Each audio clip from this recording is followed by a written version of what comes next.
Bonjour et bienvenue à cette nouvelle édition du Bulletin des régions, une émission produite grâce à la collaboration des télévisions communautaires autonomes associées à Cogeco. Bonne émission. Qu'est-ce que ça évoque pour vous, le 5-10-15? C'est un espace absolument magnifique. C'était des belles professions dans ce temps-là? J'ai fait 40 ans, madame. Non. Je vois l'homme comme un arbre parce que l'homme prend racine comme l'arbre. Avez-vous l'impression qu'il y a une relève pour ça? Est-ce qu'il y a des jeunes qui vont... pour pas que ça se perde? C'est cette année que ça vaut vraiment la peine de venir au marché public. Ça représente une belle tradition, en fait, qui est un peu un porte-bonheur pour les pêcheurs.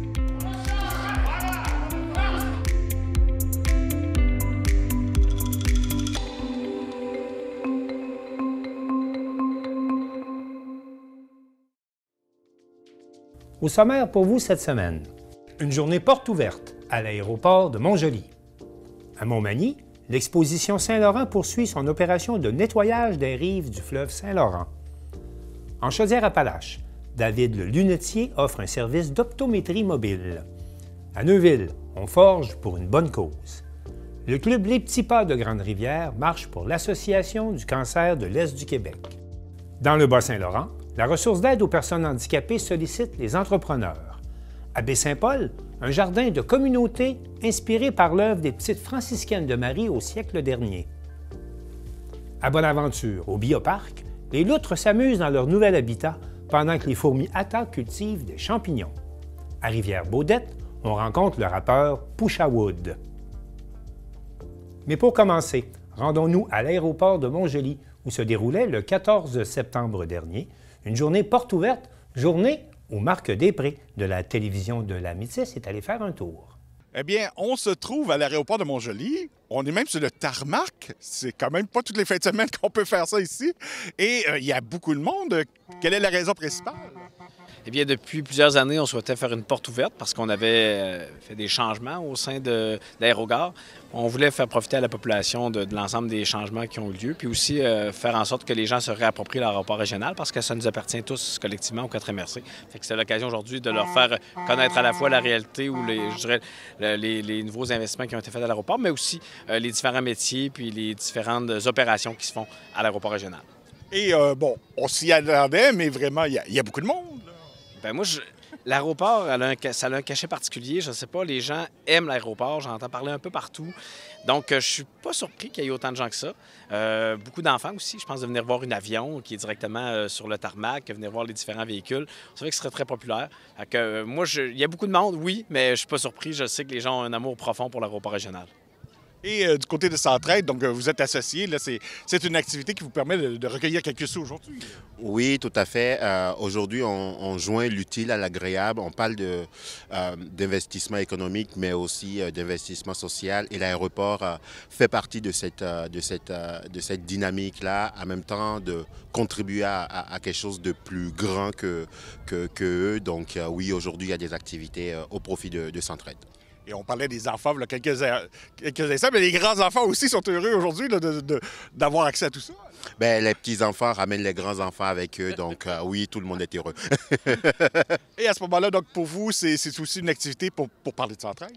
Oui, c'est une activité pour parler de Centraide, surtout pour rappeler qu'on est quand même dans un contexte assez difficile en ce moment. On parle d'inflation, on parle de crise du logement, d'itinérance et de situations qui obligent les personnes vulnérables à davantage demander de l'aide et les besoins augmentent vraiment de façon importante. Donc c'est pour ça qu'on s'associe à différents partenaires du milieu pour pouvoir mieux répondre aux besoins de la communauté. Et toutes les entreprises devraient faire pareil parce qu'on a tous une responsabilité sociale à mettre en pratique pour pouvoir aider les autres. Donc, est-ce que la campagne est déjà débutée ou elle s'en vient? La campagne débute jeudi officiellement, mais la journée d'aujourd'hui montre qu'on est en campagne toute l'année et on est en activité de financement très régulièrement. Donc, on invite les gens à être généreux.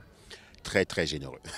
On va quand même chercher à peu près 1 million par année, je crois, là, mais on aurait besoin de plus même. Bien, l'année dernière, on a investi 1,111 000 à peu près, mais les besoins sont vraiment exponentiels. On parle de plus de 3 millions de demandes rien que pour l'année dernière. Donc oui, les besoins sont extrêmement importants. Et en tant que directrice, donc de voir cette belle activité aujourd'hui, bien, est-ce que c'est vous qui avez eu l'idée d'un peu de chapeauter tout ça? Bien, on a lancé l'idée là, lors de nos conseils d'administration, là, puis ça a vraiment créé beaucoup d'engouement. Moi, je le souhaitais parce que je savais qu'il y avait quand même beaucoup de gens qui étaient intéressés. On le voit, on a souvent des avions qui arrivent, qui repartent. Il y a des gens qui viennent s'installer au bout de la piste pour regarder ça. C'est une belle opportunité pour les gens de voir le côté qui n'ont pas accès. Ça leur appartient quand même en partie. Ça appartient aux 4 MRC là, de notre région. Donc, c'est une opportunité aussi pour voir les gens puissent constater qu'il n'y a pas juste le métier de pilote, il y a d'autres choses alentour de l'aviation. Ça peut donner la piqûre à des gens, ça peut les intéresser. Et ils vont apprendre à connaître c'est quoi que ça prend pour devenir opérateur, contrôleur aérien, stationner des avions, accueillir des passagers. Donc, si ça peut créer cet engouement-là puis augmenter là, les opportunités, bien, ça va être le fun. Comme dans bien des secteurs, je pense qu'il y a un manque de personnel qui existe, donc on en profite aujourd'hui pour conscientiser les gens. Exactement, exactement. Puis si on est capable d'avoir des emplois de qualité qui sont pour les gens de la région, c'est encore mieux. Et à ce moment-là, comment se déroule l'année 2024 pour l'aéroport? Bien, ça va très bien jusqu'à maintenant. On a notre comité de transport qui va vraiment bien. Là, on avance lentement, mais sûrement. On veut des projets solides, donc on prend le temps de le faire comme il faut. Puis, il y a beaucoup on voit qu'il y a beaucoup de dynamisme. Les gens ont beaucoup participé. Là. Les employés sont à peu près tous présents aujourd'hui pour accueillir les citoyens de la région. Est-ce que tranquillement, on atteint un peu les très bons chiffres qu'on avait atteints avant la pandémie? Bien, on le souhaite, on le souhaite. C'est sûr que là, cette année, on a quand même des vols régionaux qui sont là. C'est sûr qu'on ne va pas à Montréal, ça, c'est assez majeur. Mais on a toujours des vols qui vont vers le Nouveau-Brunswick puis Fermont. On a toujours les minières qui sont ici, qui nous apportent beaucoup. C'est des emplois de qualité qui sont offerts aux gens de la région. Ça leur permet de rester en région, d'habiter ici, de ne pas avoir à faire la route jusqu'à Montréal ou Québec pour prendre l'avion. Donc, on est extrêmement reconnaissant pour ça.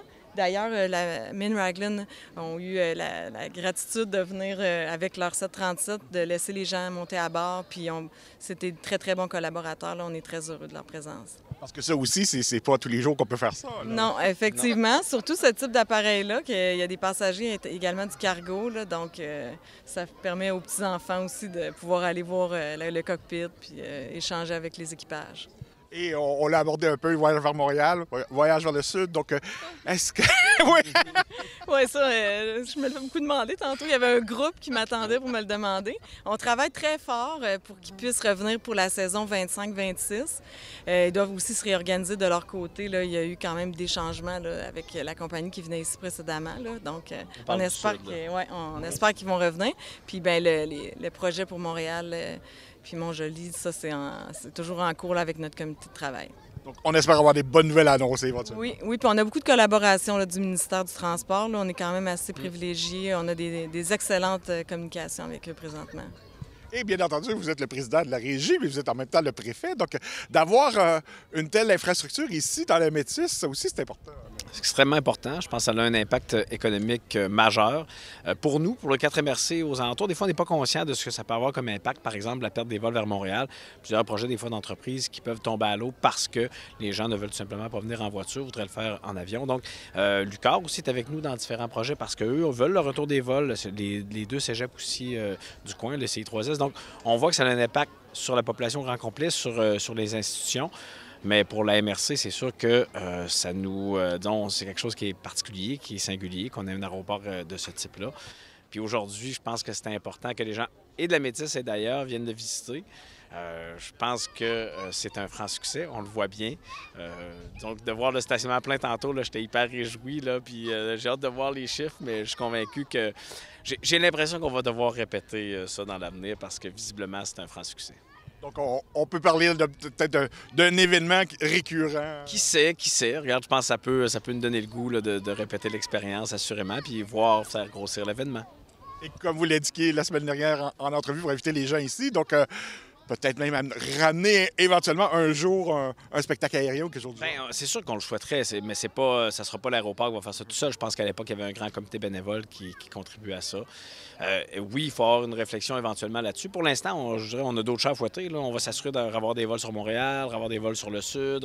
On a, je dirais, des opérations plus concrètes là, qui correspondent au mandat d'aéroport à remettre en ordre. Quand ça sera fait, pourquoi pas rêver, mais je suis convaincu qu'éventuellement, ça va revenir. Peut-être pas à très très court terme.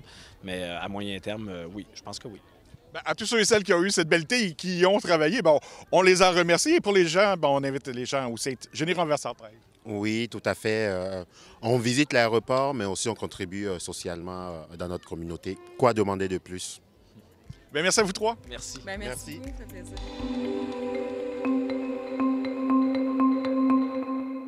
Jean Carbonneau de CEMA TV est allé à la rencontre des membres de l'Expédition Saint-Laurent qui étaient de passage à Montmagny dans le cadre de leur tournée provinciale de nettoyage des berges de notre fleuve Saint-Laurent. Après Montréal, Matane et Rimouski, l'Expédition Saint-Laurent procède à une opération de nettoyage des berges du Saint-Laurent ce mardi après-midi 13 août à Montmagny. En quelques jours, l'aventure a déjà permis de récupérer des centaines de kilos de déchets. Le chef de l'Expédition Saint-Laurent, Jimmy Vigneux, nous explique l'origine du projet. L'Expédition Saint-Laurent, c'est un projet qu'on a lancé, la mission Milton et Stratégie Saint-Laurent, et c'est un autobus qui part avec 18 personnes et qui fait le tour du Saint-Laurent. On a des plongeurs, des scientifiques, des jeunes, une équipe de restauration écologique.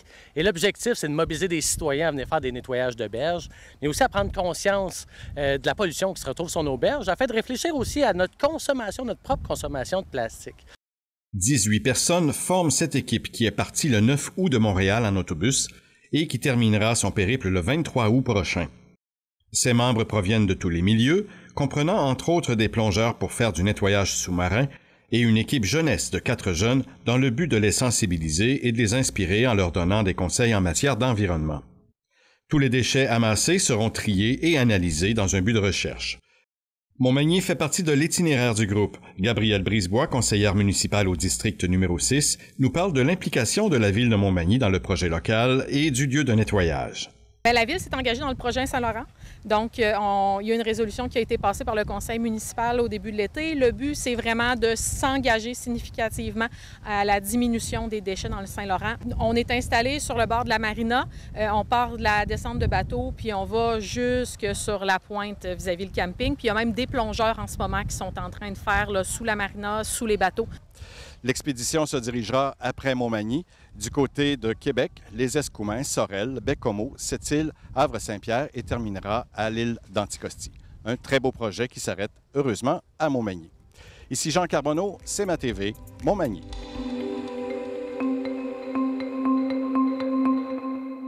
C'est pour répondre aux besoins spécifiques de certaines clientèles que David le Lunetier a mis sur pied un service d'optique mobile pour les municipalités de la MRC des Appalaches. Un reportage de Grâce Houlé de TVCRA. Madame, Monsieur, bienvenue à votre émission d'information habituelle Appalaches en quelques mots.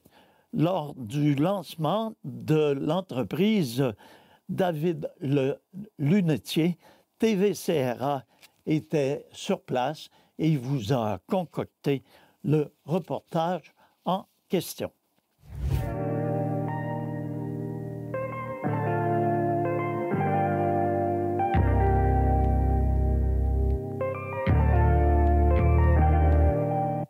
Alors bonjour David, on est bien heureux aujourd'hui d'avoir participé au lancement de ton entreprise. Félicitations à toi, c'est vraiment une très belle réussite.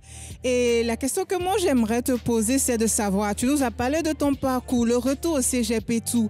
Mais moi je voulais bien savoir, mais d'où est-ce qu'est venue cette idée de faire une optométrie qui soit mobile? Bien, en fait, mon service d'optique mobile vient du besoin dans lequel j'ai été témoin pendant, ça fait plus de 15 ans que je travaille dans le domaine de l'optique.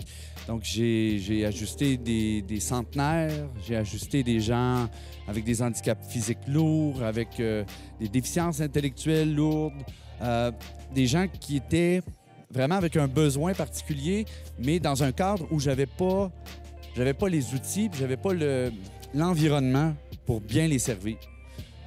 De se ramener au niveau de la personne qui a besoin du soin, qu'elle soit âgée ou jeune ou handicapée ou un déficit, ou même quelqu'un qui est en pleine santé mais qui est très, très, très pressé, puis tout ça, bien, il faut savoir s'adapter à la personne pour bien la soigner. Donc, que ce soit un ajustement de plaquettes ou simplement un conseil ou un bon nettoyage de lunettes, c'est en voyant tous ces besoins-là de me dire, mais pourquoi les faire déplacer, faire 40 minutes de route pour une vis moi, je vais y aller, puis je vais la faire la visite. En plus, je vais pouvoir prendre les nouvelles de cette personne-là puis prendre le temps que moi, je veux prendre pour ça. Donc, le monde de la lunetterie, c'est quand même un commerce de détail. Donc, c'est moins axé sur la prise de temps et l'empathie. Il y a énormément d'opticiens et d'opticiennes compétentes partout au Québec, mais moi, j'avais besoin de le personnaliser à ma manière. Donc, on va dire que c'est un peu une entreprise qui se base sur le rapport humain. Déjà, de pouvoir répondre aux besoins de tout type de personnes. Mais moi, ce que je voudrais savoir aussi, c'est quel est le plus, quelle est la différence? En dehors du fait que vous allez vous déplacer pour aller vers les personnes, c'est quoi le plus? Est-ce que c'est juste des services de base que dans n'importe quelle optométrie? Mais quel sera le plus? Quelle sera votre différence à vous? Moi, j'ai la fierté de dire que je suis allé chercher des toutes petites niches. Plusieurs petites niches, les rassembler dans mes valises d'opticien mobile, puis de pouvoir le présenter. Tout à l'heure, je faisais la présentation. J'ai une loupe qui est conçue pour les gens qui font du tricot, qu'ils soient jeunes ou plus vieux, mais pour vraiment faire du travail de précision avec les deux mains libres. Donc, un gars ou une fille qui va à la pêche puis qui fabrique ses mouches pour aller à la pêche puis qui a besoin de ses deux mains, en plus d'une loupe, bien moi, je l'ai. Une lampe qui va être conçue pour faciliter les gens qui ont des difficultés avec la basse vision. Les gens qui vivent avec des maladies de la rétine, donc qui ne perçoivent pas les couleurs de la même façon. Si on leur trouve la bonne teinte, on peut les aider. Donc moi, c'est d'avoir la trousse outils la plus grande possible pour chaque petit besoin individuel. Fait que c'est ça qui va différencier ça. Puis je vais toujours être là. En tout cas, on vous dit bravo. Et pour terminer, vous avez parlé tantôt d'une tournée. Ça, c'est un projet d'envergure. Est-ce que vous pouvez nous dire juste quelques petits mots là-dessus? En fait, mon objectif, c'est de, comme je vais desservir la MRC des Appalaches, mon objectif, c'est d'aller dans les 19 municipalités de la MRC. En plus de ça, je rajoute Vimy Ridge, donc qui est fusionné avec Coleraine. Donc, je vais faire 20 endroits en dedans de 2 semaines environ. Donc, CHSLD, station d'essence, le perron de Miguel-Lafontaine, la microbrasserie à Saint-Jacques-de-Leeds. Donc là, je suis à établir tout ça, mettre ça en place, mais pour aller vers les gens. Parce que les gens ont des besoins, mais on s'oublie rapidement. Même toi, tu le sais, tu te dis, bon, des fois, j'ai besoin de lunettes, mais on y pense pas, on prend ça pour acquis. Moi, je vais être là pour rappeler aux gens que si on règle ce problème-là, bien, ça va être un souci de moins. Puis on s'entend que s'il n'y en a pas de souci, on va mieux. Bien, c'est ça. Moi, je veux soulager les gens. En tout cas, merci beaucoup. Bonne continuation. On va te suivre de près. Et puis, à toute la chaudière Appalaches, apprêtez-vous. David, le lunetier, s'en vient avec sa tournée. Merci encore. L'édition Forgé pour une bonne cause était de retour pour une 4e édition à Neuville et Arthur Bordelot de CJSR y était. Durant la fin de semaine du 30 août au 1er septembre, une vingtaine de forgerons se sont rassemblés à l'Espace Hors Nature ici à Neuville pour la 4e édition de Forgé pour la cause. J'ai eu l'idée de démarrer l'événement Forgé pour la cause en 2017. J'ai fait un premier événement dans le but principalement de rassembler les forgerons du Québec dans un événement pour que le monde fasse connaissance ensemble. L'idée de base, c'était ça.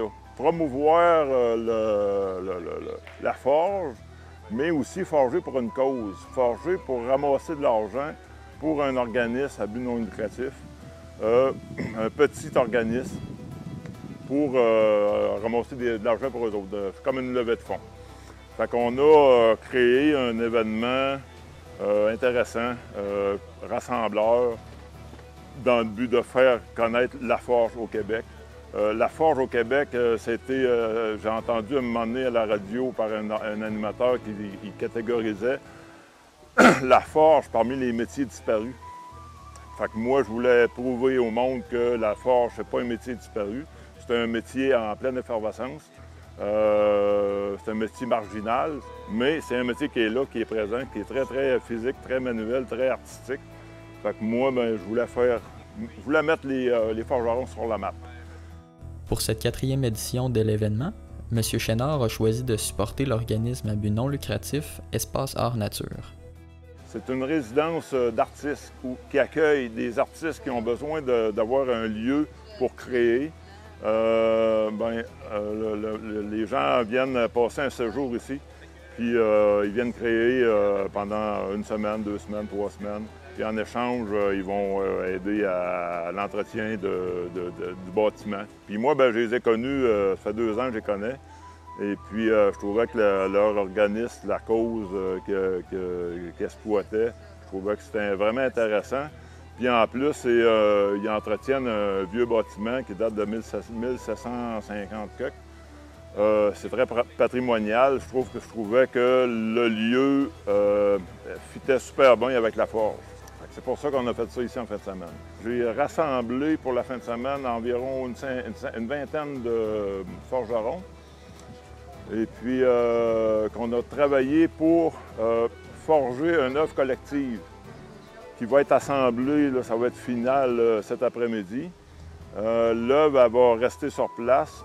Ça se trouve à être un arche pour une entrée de jardin avec une girouette thématique au-dessus. Les thèmes, c'est selon les activités qui sont pratiquées ici à Espace Hors Nature. On a eu un encan crié d'œuvres qui ont été forgées par des forgerons. Des forgerons qui ont été présents ici aujourd'hui, mais d'autres forgerons qui ne pouvaient pas être ici présents aujourd'hui, qui ont fourni des pièces. On a eu un total de vente de 1 500 $. Je suis très satisfait.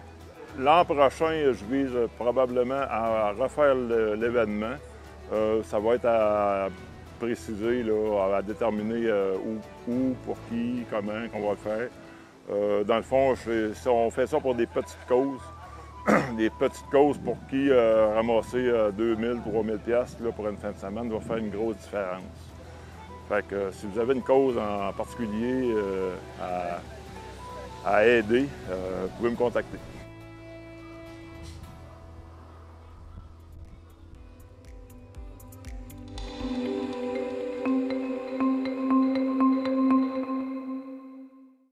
Le Club de marche de Grande-Rivière a organisé le 7 septembre dernier une marche au profit de l'Association du cancer de l'Est du Québec. Jean-Denis Laperrière de TVRP. Le 7 septembre dernier, au complexe sportif Desjardins de Grande-Rivière, le Club de marche Les Petits Pas de Grande-Rivière a organisé, pour la 5e année consécutive, une marche afin de recueillir des dons pour l'Association du cancer de l'Est du Québec. Le club a surpassé le montant recueilli l'an dernier, atteignant un total de plus de 8 300 $. Nous discutons de cette activité avec Jeanne Dubé, Marie-Josée Cyr, Nicole Mercier, Daniel Bisson et Nancy Adams.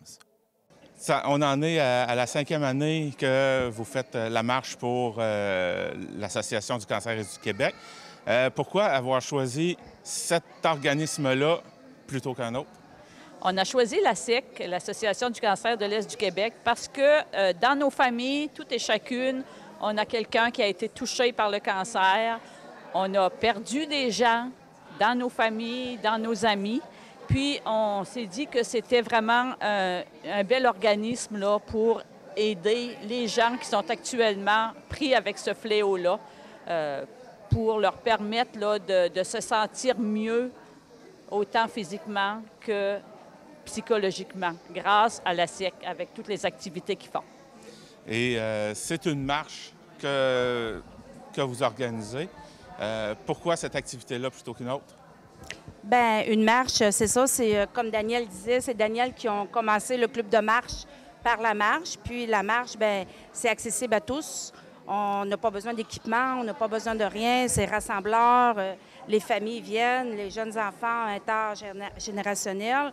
Fait que, bien, c'est le fun, fait que c'est rassembleur, puis tout le monde peut marcher. Ce qui est le fun ici, c'est que la marche, bien, on a un endroit où marcher. Oui. À l'aréna, ici, il y a une piste. Puis c'est pas dur sur les gens, puis c'est accessible à tout le monde. C'est vraiment... fait que la piste, c'est vraiment, je veux dire, pour les gens, c'est un atout. Parce qu'il y en a qui viennent marcher même à tous les jours à la piste, là. Tu sais, t'as pas de trafic, t'as pas rien, là. Fait que c'est le fun. Quoi que vous êtes fait jouer un tour par la météo vous a forcé à le tenir à l'intérieur de l'aréna? Bien, c'est ça. Bien, l'année passée, on s'était fait avoir un peu par la météo aussi. Cette année, bien, il annonçait des gros vents. Fait qu'on n'a pas pris de chance. J'étais allée voir Tom à la ville, puis j'ai demandé si on pouvait faire la marche à l'intérieur. Il nous a dit oui tout de suite, là. De toute façon, ça n'a pas arrêté les gens. Les gens sont au rendez-vous. Oui, bien c'est ça. On avait fait beaucoup de publicité aussi sur Facebook. Puis on a fait un direct aussi tantôt pour demander au monde de venir. Fait que le monde participe pas mal. C'est le fun pour ça. Là. C'est ça. Les gens sont touchés par cette cause-là pour le cancer. Puis ce qui est le fun, bien, la marche, que les gens sont qui ont une canne ou qui ont n'importe quoi, c'est un sport qui se pratique pour tous les gens. Fait que c'est le fun, puis c'est rassembleur. Comme on dit, sur le rond, il y a des bancs, fait que le monde peut s'asseoir quand ils sont fatigués, ou le monde qui sont, comme elle dit, une canne, tout ça, bien, ils peuvent se reposer, là. Donc, côté dons, quel montant vous avez amassé au total en date d'aujourd'hui? Oui, en date d'aujourd'hui, la Caisse populaire nous a donné 500. La Ville nous a donné 300. Les gens qui sont venus marcher aujourd'hui, on a ramassé 365,25. On a sur le site de la SIC, des gens nous ont fait des dons directement sur Internet pour 705 $. Daniel a fait une toile. On a vendu des billets. On a vendu pour 2673 $ pour des billets pour la toile. Puis on a tout sollicité notre entourage, des commanditaires autour. On en a pour 3810,20 pour un grand total de 8553,45. Ouais!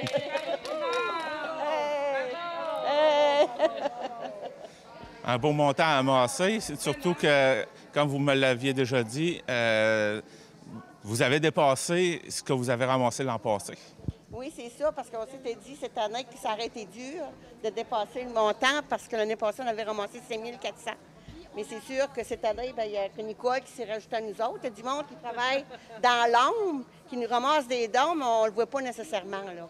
Fait qu'il y a 4 personnes qui nous ont aidés, qui ont ramassé des dons pour nous autres. Des remerciements que vous aimeriez faire? Bien, nous tenons à remercier toute la population, les gens qui sont venus marcher aujourd'hui, tous ceux, les donateurs, les commanditaires, IGA qui nous a permis d'aller vendre des billets là, l'Âge d'or, la radio FM, toi. Toi, vous pensez pas à d'autres personnes, c'est ça? Daniel, toi, pour la toile. Ah. Oui, c'est ça, la fameuse. C'est ça, on voulait remercier tous les donateurs pour notre marche pour la SEC qui a lieu aujourd'hui. On a la Caisse populaire de Grande-Rivière, on a la Ville de Grande-Rivière, on a l'honorable Diane Le Boutillier, députée Gaspésie-les-Îles-de-la-Madeleine, Concept Métal Plus, Restaurant La Mauritière, Dépanneur Caroline, Poisson Salé Gaspésien, 90 38 11 46 Québec Incorporé, Automobile Mauger, Dépanneur Marie-Soleil, Bergo Jocelyn Bérubé, Cantine du Quai, les pièces d'auto Baudry, Pharmacie Jean Coutu de Grande-Rivière, puis 90 37 98 68 Québec Incorporé, Homard Illimité. Fait que, bien, merci tout le monde. Puis, on va recevoir d'autres dons là, cette semaine. Fait que le grand total va apparaître d'ici 2 semaines là, sur notre site Internet. Fait que merci tout le monde. Peut-être avant de terminer, peut-être me décrire un peu la toile que vous avez faite, en quoi vous l'avez faite et... Bien, c'est une toile en faux vitrail. Puis, je trouve que ça représente beaucoup la Gaspésie. Tu sais, les bateaux... ça fait que le monde, tu sais, je voulais faire de quoi pour notre secteur à nous autres. Là. D'ailleurs, son gagnant, c'est Carole Moreau. Oui, c'est ça. Carole a gagné. Donc, merci beaucoup à vous 5. Merci. Et à l'an prochain.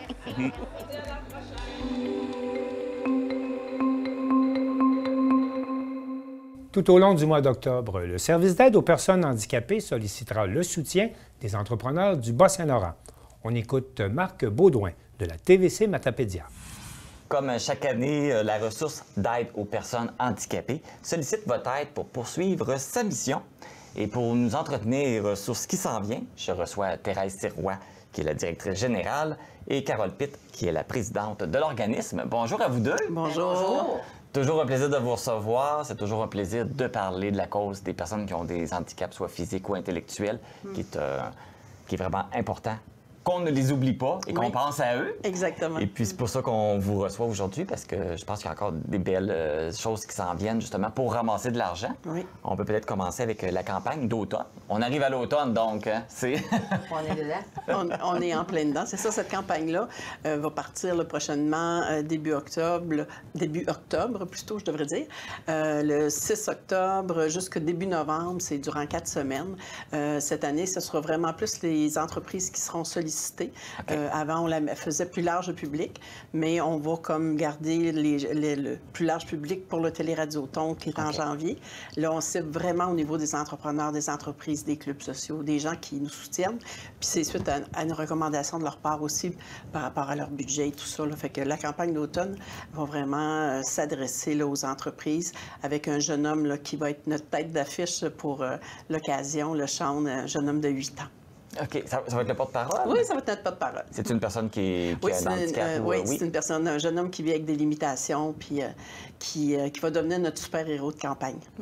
Et comment ça va se dérouler, cette campagne-là? Bien, en fait, les entreprises vont être sollicitées par courrier, envoi postal, donc pour nous soutenir. Puis sur les différents médias sociaux et tout ça, là, les gens seront sollicités. Puis bien sûr, bien, comme tout bon quêteur que nous sommes, on va téléphoner aux gens, on va les solliciter, là, oui, pour qu'ils nous donnent un coup de main. Là, vous mentionnez qu'avant, c'était ouvert à tous, c'était juste aux entreprises. Qu'est-ce qui fait que vous avez décidé de réduire, justement, la clientèle? C'est vraiment une demande, là, une recommandation des entreprises. Pour eux, au niveau budgétaire, c'était plus facile d'être plus tôt dans leur année que d'arriver en janvier dans le cadre du Téléradioton, où là, on faisait encore là, une relance. Donc, c'était plus difficile de s'inscrire parce qu'eux étaient vraiment dans leur fin d'année. Donc là, en ciblant vraiment à l'automne, puis tous nos donateurs, aussi pour nos donateurs qui donnaient à l'automne, on est arrivé au Téléradioton, fait que des fois, il y avait l'impression d'être doublement sollicité. Donc là, pour Monsieur, Madame, tout le monde, ça va vraiment être dans le cadre du Téléradioton. Donc, eux vont avoir là, leur envoi plus tard en année et, pour le Téléradioton. Et là, pour les automnes, cette année et à venir, ça va être les entreprises. Donc, pour revenir justement à la campagne d'automne, c'est quoi votre objectif? On a un objectif de 20 000 pour cette campagne-là.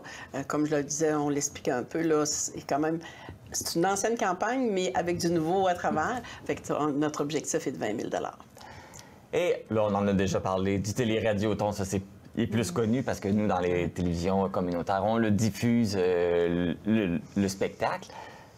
Donc, c'est de retour en 2025. C'est au mois de janvier que ça se passe. Oui. Alors, comment ça se présente là, pour la prochaine édition? En fait, ce sera notre 28e édition déjà. Quand même, bravo! Fait que comme depuis plusieurs années, là, il y aura le spectacle, la captation du spectacle qui va se faire à la salle des Jardins TELUS le 18 janvier prochain. On est déjà à travailler très, très fort à ce niveau-là. Et la diffusion sur toutes les télécommunautaires là, collaboratrices comme vous autres. Le 26 janvier suivant, là, le dimanche d'après, ce sera la diffusion. Fait qu'à ce moment-là, bien, tout le monde y aura accès. On peut-tu avoir des scoops? Je vais laisser la présidente. Je vais laisser la présidente vous faire un scoop. On a soudoyé notre directeur encore cette année, là, qui est Nelson avec nous, là, qui montre vraiment le spectacle à tous les ans aussi tout le temps. Et on ne pourra jamais battre ce qu'on a vécu cette année-là. Mais toutes les fois, il nous arrive toujours avec un show qui est vraiment là, extraordinaire. Donc là, cette année, on a Dans le Shed, qui est un groupe là, de la Gaspésie. Donc, qui va être avec nous. C'est le scoop qu'on a là pour l'instant. Qu'on a le droit de vous dire. OK. Les autres sont pas autorisés. Faut attendre, là. Même si je vous chatouille, ça ne marchera pas. Non, ça ne marchera pas. Nelson ne sera pas content après nous. Mais on peut vous dire que, comme d'habitude, ça va vraiment être, encore une fois, des belles personnes. Il va y avoir des belles surprises qui s'en viennent. On commence là, nos rencontres de production et tout ça. Fait qu'on est bien confiants. On va espérer cette année que Dame Nature va collaborer. Parce qu'on sait que l'année dernière, tempête de neige a peut-être empêché plusieurs personnes de se rendre ou d'y aller. Oui, tout à fait. Et ça va être quoi l'objectif cette année pour le Téléradioton? En fait, l'objectif annuel de la ressource, c'est 300 000 qu'on va chercher dans le grand public à travers nos différentes campagnes là, tout au long de l'année. C'est vraiment ce qu'on a besoin pour réussir à continuer à donner les services à nos membres.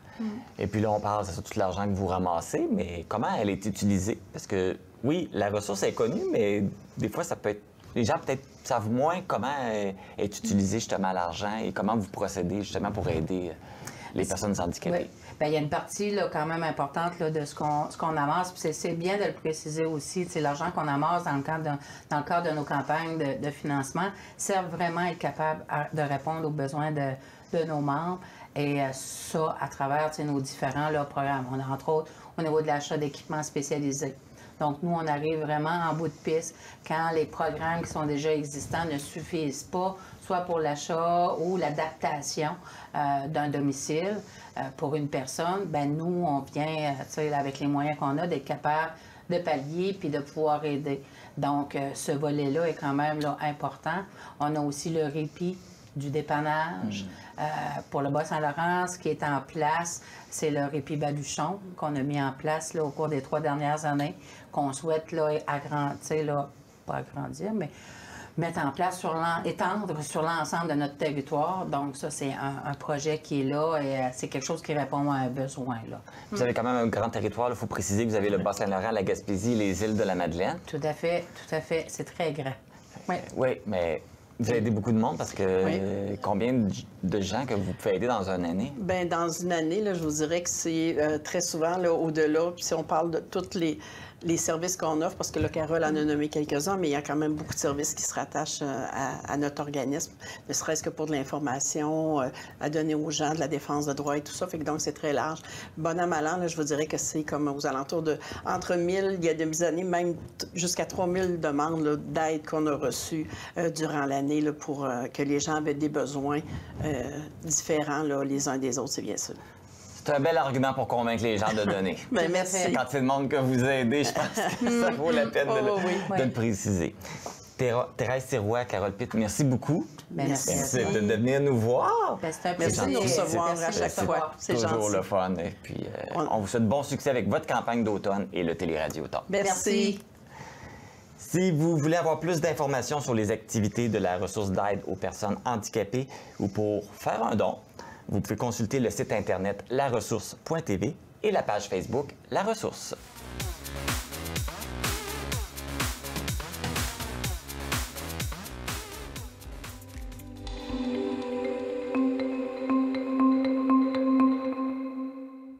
À Baie-Saint-Paul, l'Université Laval a créé il y a 4 ans un jardin de communauté inspiré de l'œuvre des Petites franciscaines de Marie.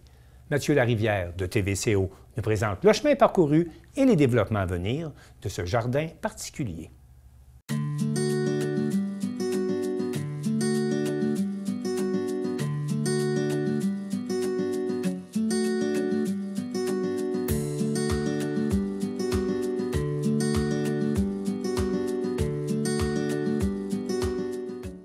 Tout d'abord, merci Simon d'avoir accepté notre invitation. C'est un plaisir pour moi de vous accueillir au potager.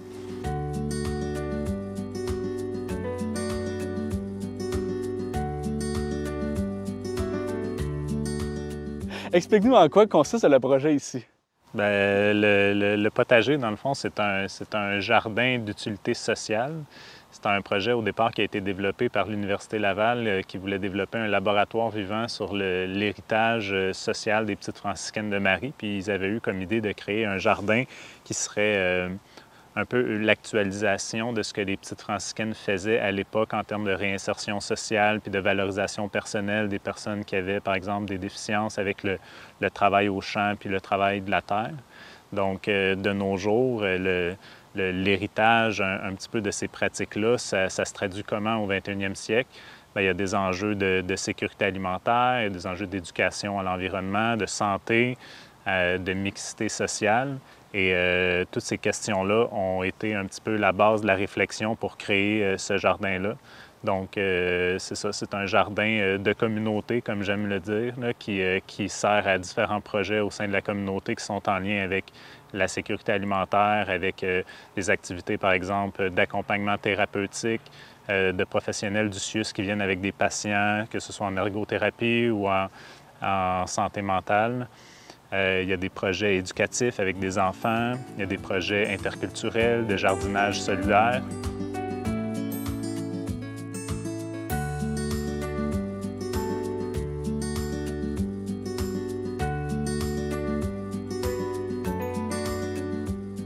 L'ensemble de la production sert à supporter les paniers d'aide alimentaire du Centre communautaire Pro-Santé.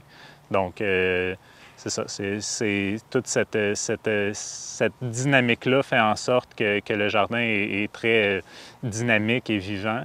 Et puis, ça devient par l'effet même un lieu de rencontre qui est intéressant. Donc, tout le côté justement de maillage interculturel, intergénérationnel, ça vit grâce à toutes les activités qui se déroulent au potager.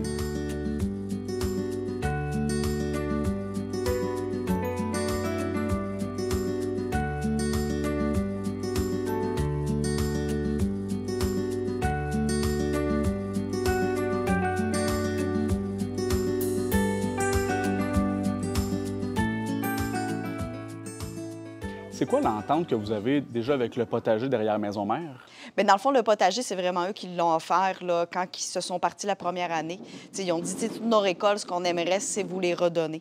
Donc, dans le fond, eux, ils récoltent ce qu'ils ont à récolter et ils viennent nous porter à chaque semaine, là, dès que les premières récoltes sont prêtes, là, dès que les premiers légumes sont prêts, pour qu'on puisse distribuer là, directement à notre clientèle là, qui vit une situation de vulnérabilité.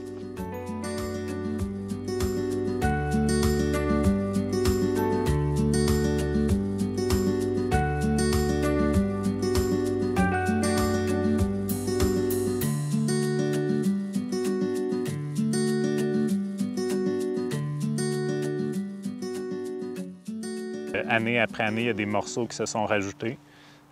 Puis là, bien, maintenant, après la quatrième année, le jardin a plus que doublé de superficie. Donc, ça commence à être un lieu qui commence vraiment à faire partie du cœur des gens. Puis il y a de plus en plus de citoyens qui commencent à se l'approprier. Qu'est-ce que vous produisez concrètement ici? On produit, dans le fond, essentiellement des légumes, des fines herbes, des plantes alimentaires. Il y a aussi beaucoup de fleurs parce que la beauté, ça fait partie un peu de l'expérience aussi de fréquenter le jardin. Mais on produit toutes sortes de légumes, des légumes parfois qui sont un peu dispendieux puis que les clientèles plus vulnérables, ils vont moins se permettre. Des légumes qui sont faciles à cuisiner, que les gens connaissent, mais aussi des légumes qui sont un peu moins connus parce que s'ouvrir justement sur la diversité, c'est d'une certaine manière de la sécurité alimentaire en ouvrant ses horizons puis en développant les capacités de cuisiner différents types d'aliments de différentes manières. Donc, on a quand même une assez grande variété de produits dans le potager.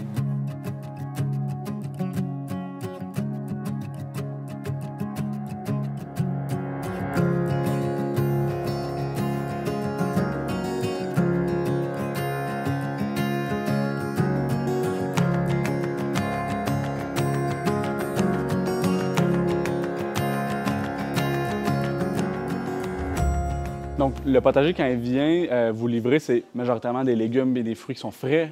Oui.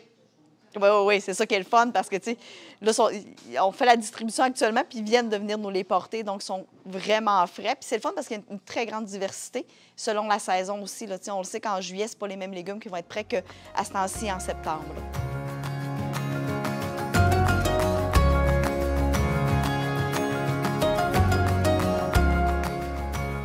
Et là, au cours des prochains mois, est-ce que vous avez des potentiels développements à venir? C'est un site qui a énormément de potentiel. J'ai une vision quand même de développement pour pouvoir amener le jardin ailleurs, pour pouvoir le développer encore plus, puis développer encore plus de liens dans la communauté. Oui. Cela dit, il faut toujours que ce soit fait en concertation avec le propriétaire du terrain qui est la ville de Baie-Saint-Paul. Donc, on a quand même des projections de développement, puis on est en discussion autant avec Maison-Mère, qui est notre premier partenaire, qui est le lieu où on est enraciné, qu'avec la ville de Baie-Saint-Paul ou avec la MRC de Charlevoix. Donc, il y a beaucoup d'éléments qui sont en train de se mettre en place pour développer le potager encore plus.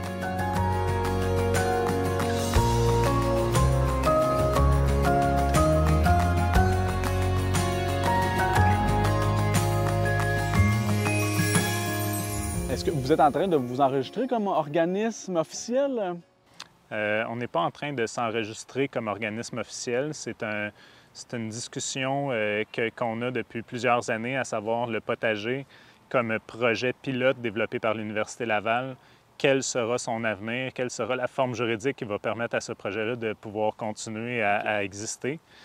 Donc, comment pérenniser le potager, c'est une grande question. Est-ce qu'on crée un nouvel organisme? Est-ce qu'on se joint à un organisme existant? Est-ce que le projet est pris en charge par la municipalité de Baie-Saint-Paul? Oui. Toutes ces questions-là ont été débattues, ont été sous-pesées et on arrive en ce moment à un consensus sur le fait que le potager, la meilleure avenue possible, ce serait qu'il se joigne à un organisme existant. Et il y a des discussions qui sont en cours pour aller en ce sens-là. Oui. Donc, c'est très positif parce que ce que ça signifie, c'est que le projet va vraiment être en train de s'implanter pour durer à Baie-Saint-Paul.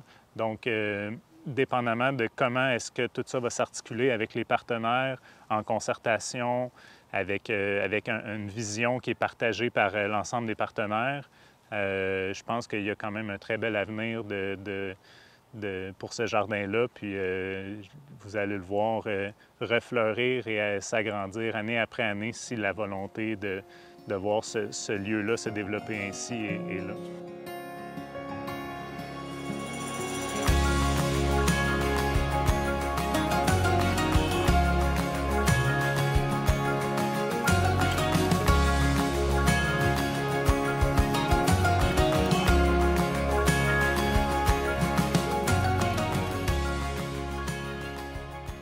Si le projet se développe au fil des prochaines années, est-ce que c'est un souhait que vous avez d'acquérir une plus grande main-d'œuvre, si on peut dire? Il y a plusieurs avenues possibles. Il y a déjà des bénévoles qui viennent donner un coup de main de temps en temps.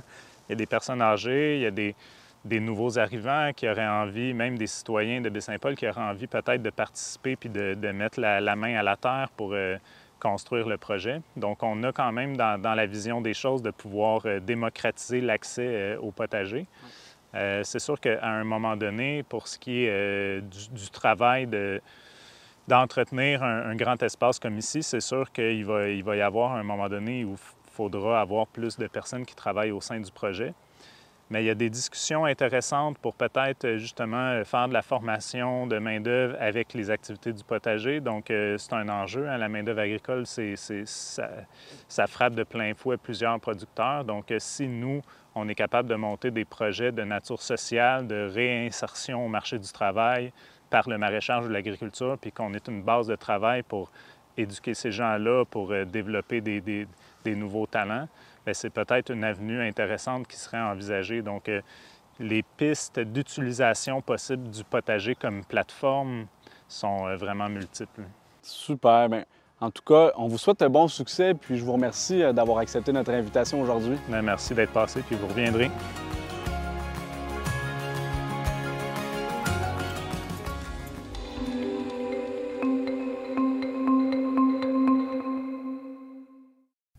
Le bioparc de Bonaventure vous invite à profiter de l'automne pour rendre visite à ses loutres, à ses fourmis à tas et aux nombreux autres animaux présents dans le parc.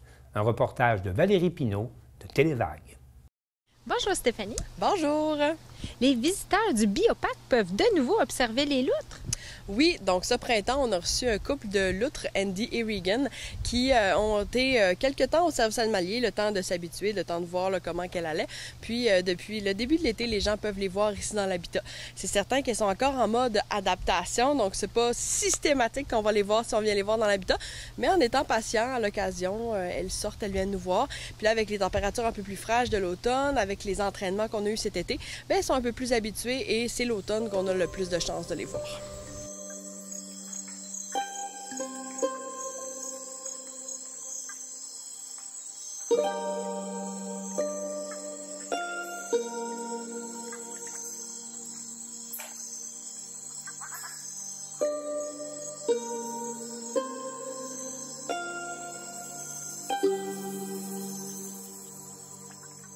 Vous avez fait l'acquisition d'une nouvelle espèce aussi, si vous pouvez m'en dire plus? Oui, dans l'insectarium, depuis ce printemps aussi, on a accueilli une colonie de fourmis atta. Donc, c'est des fourmis des fourmis coupe-feuilles, donc, qui vont découper avec leur mandibule des morceaux de feuilles, ramener ça à la colonie pour élever du champignon duquel elles se nourrissent. Donc, les gens peuvent venir les voir travailler incessamment comme ça toute la journée à découper et transporter des feuilles.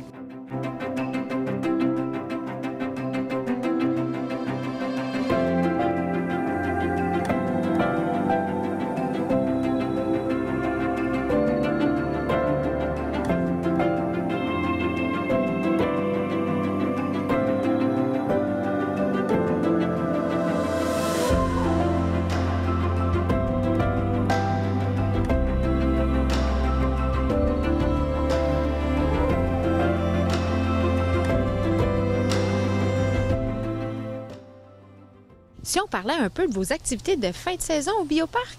Oui, donc on a plusieurs activités là avant qu'on ferme. On va avoir le samedi 28 septembre un safari photo. Donc les gens vont pouvoir faire une visite VIP tôt le matin à partir de 7 heures.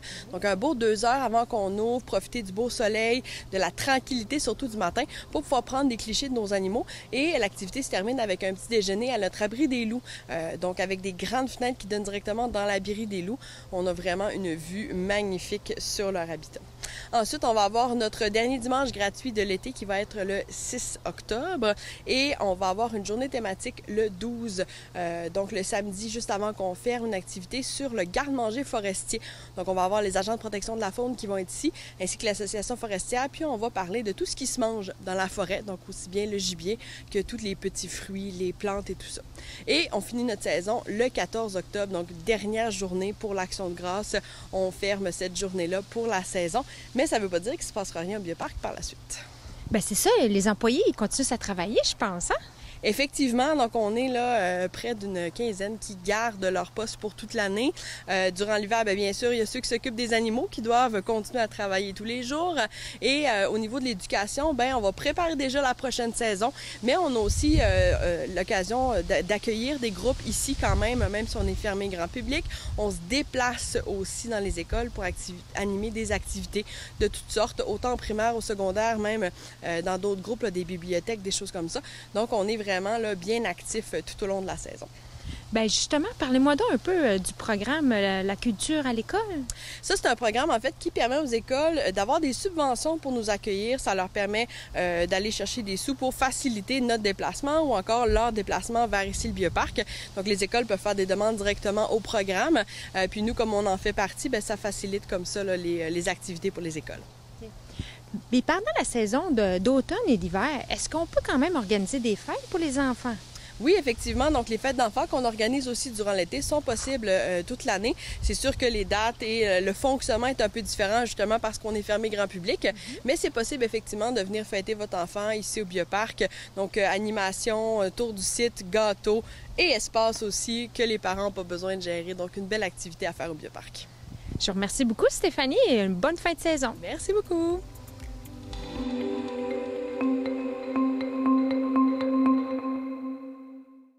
Le journaliste Louis-Éric Masse de C'est sur la télé vous invite à rencontrer un gars de Rivière-Baudette, le rappeur Pusha Wood, qui aborde dans ses textes le thème de la maladie mentale. Le rappeur de la région Pusha Wood sortira son 4e album nommé Spectrum le 5 août 2024. Pour l'occasion, l'équipe de C'est sur la télé s'est déplacée à son domicile de Rivière-Baudette avant qu'il ne parte en tournée à travers le Québec. C'est qui Pusha Wood? Pusha Wood, c'est moi. Je suis un rappeur qui vient originalement de Verdun, puis après ça, j'ai déménagé dans le coin de Vaudreuil-Dorion, puis c'est là que j'ai commencé à faire du rap, puis mon nom Pusha Wood, il est venu de mon premier groupe, dans le fond, qui s'appelait Forest Freaks. Dans le fond, on a commencé parce qu'on était une petite gang de bums qui se tenaient ensemble, puis le rap, c'était ça dans le temps. C'était mal vu au début, là. Très mal vu, mais on a commencé à faire comme des freestyles dans le parc, plein d'enfants de même. Puis mon inspiration est plus venue d'un centre d'accueil.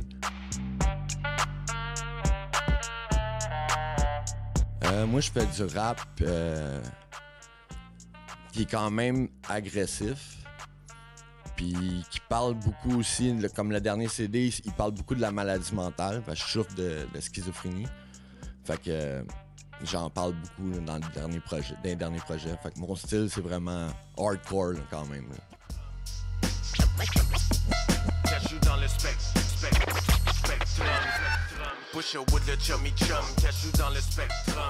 Au niveau de la production, au niveau des textes, les collaborations qu'il y a sur le CD aussi qui sont quand même bons. T'sais, on a Sans Pression, on a Le Chum.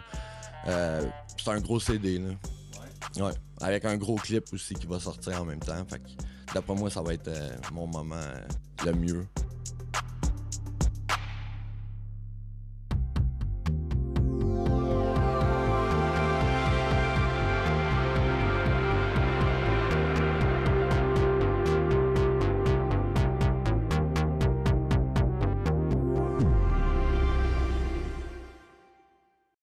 Alors, c'est tout pour le bulletin des régions cette semaine. J'espère que cela vous a plu.